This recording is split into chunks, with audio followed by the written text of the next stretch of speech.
एक बार की बात है, एक गरीब किसान अपने छोटे से खेत पर काम करता था। उसकी फसल अच्छी थी, लेकिन वह हमेशा और अधिक चाहने वाला था। उसे अपने पास मौजूद से कभी संतोष नहीं था।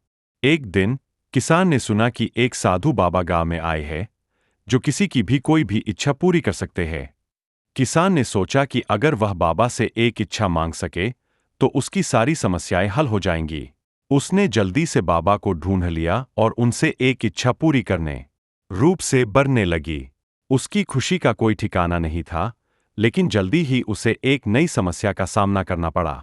उसकी फसल इतनी अधिक हो गई कि उसके पास उसे रखने के लिए जगह नहीं थी। खेत भरने के बाद भी फसल की जगह नहीं बन रही थी, और किसान को खुद को और अपनी फसल को संभालने में कठिनाई होने लगी। उसके पास इतनी अधिक फसल थी कि उसे बांटने के लिए कोई भी हाथ नहीं था, और उसकी फसल सड़ने लगी। अब किसान समझ गया कि उसकी इच्छा ने उसे और भी अधिक परेशानी में डाल दिया था।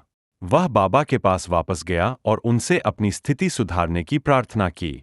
बाबा ने उसे सलाह दी कि अगर वह अपने पास मौजूद को दूसरों के साथ बांट सके, तो उसकी समस्याओं का समाधान हो सकता है।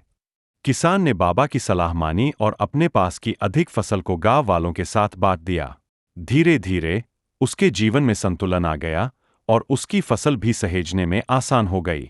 अब वह अपने जीवन में संतोष महसूस करने लगा और दूसरों के साथ सहयोग की महत्वता को समझने लगा। कहानी से शिक्षा: कभी भी अत्यधिक इच्छाएं आपकी समस्याओं का समाधान नहीं करतीं। संतोष और दूसरों के साथ सहयोग करने से जीवन में वास्तविक खुशहाली मिलती है।